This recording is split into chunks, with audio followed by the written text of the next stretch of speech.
John is 5-0 as a fighter, right?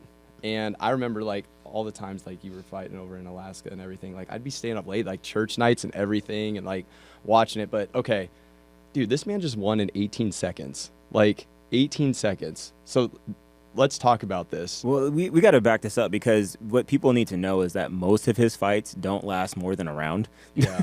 Yeah.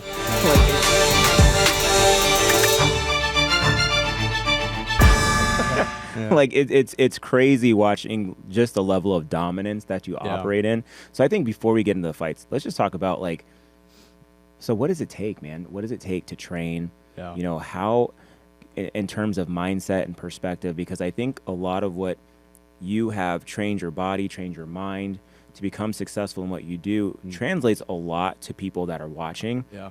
Just in life, you know. We talk about our faith a lot, but in general in life, you have to have a certain mindset and attitude and perspective about yourself and your identity to be able to walk in a place where you can just say, I'm the baddest dude out here. So, man, share a little bit about that.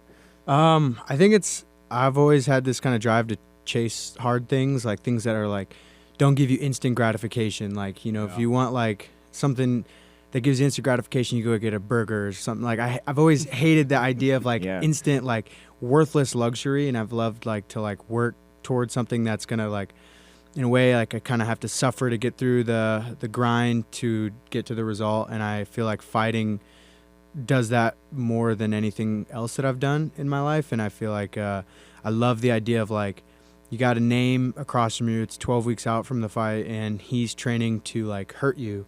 And you have to train and you have to eat clean, make sure your weight's good. Totally. You have to make sure like your mind's right, because you can't go, you can have the best training in the world, but if your mind is like not believing in what you're doing, and because like the way I always say it, it's like if you're in college and you're taking a test and you study for that test, you know, like, okay, I'm probably going to pass. Like you can kind of gauge like, but a fight, how many times have you seen it in the UFC? You see a guy train so hard, put everything, blood, sweat, and tears into that fight, and then they walk into the first punch and they get knocked out. So that level of like unknown that you have of like, it's taught me, I've always been like an anxious person, like trying to like know what's going to happen in the future, what my future holds, but I've learned from it to like live in the moment of like, you can only control what you can control. So I can only control how hard I work in the gym, how my mindset's going to be, and like I can only focus on the tangible things that are like right there versus like worrying about the fight. What if I get knocked out? What if I get choked out? Of course that can happen. You have to accept that that's the possibility, but you won't know until you get in there. And that level of unknown breaks a lot of people. You see people crumble under that pressure and it's really difficult, but then you see people like shine, and I guess that's, you got to find your way through it all, I guess. Yeah. So it's interesting because you mentioned a phrase I'm going to start using where you said worthless luxury. Yeah. And I love that you said that because I think that's a lot of what we're facing in the current culture, where people are expecting things to make them comfortable. Yeah. Right? If you look at affordable housing, everything in our life, affordable health care, you know, working at McDonald's and getting paid $30 an hour.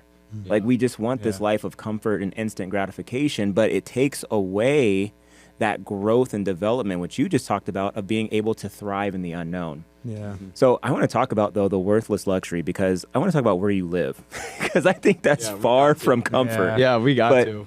So you were sharing this offset.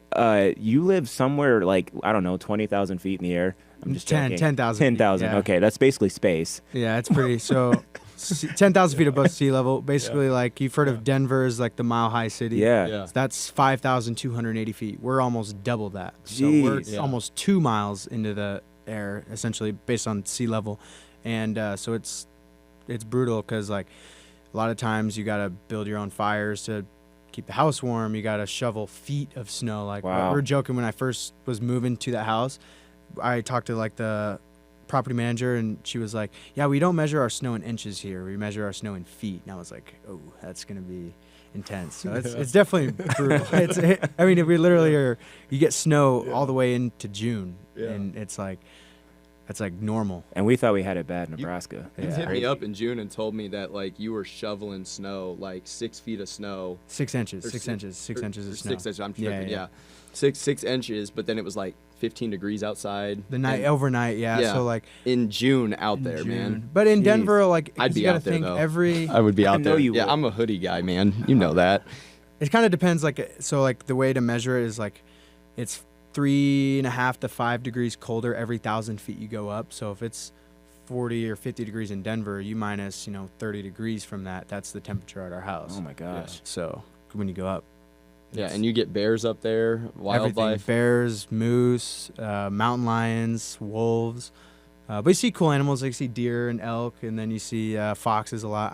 I got really close to a fox. I almost fed a fox one time. Yeah, you sent me that video. Yeah, I was like, they fled love at the last tuna. second. Tuna, I'm telling you, love I've watched, tuna? and you're not supposed to feed the animals up there really, but I was like, I gotta touch this fox. So I was like, I Only walked up- John. I walked up with a can or a thing of tuna, like a little tuna pouch, trying to feed it. So tell the okay.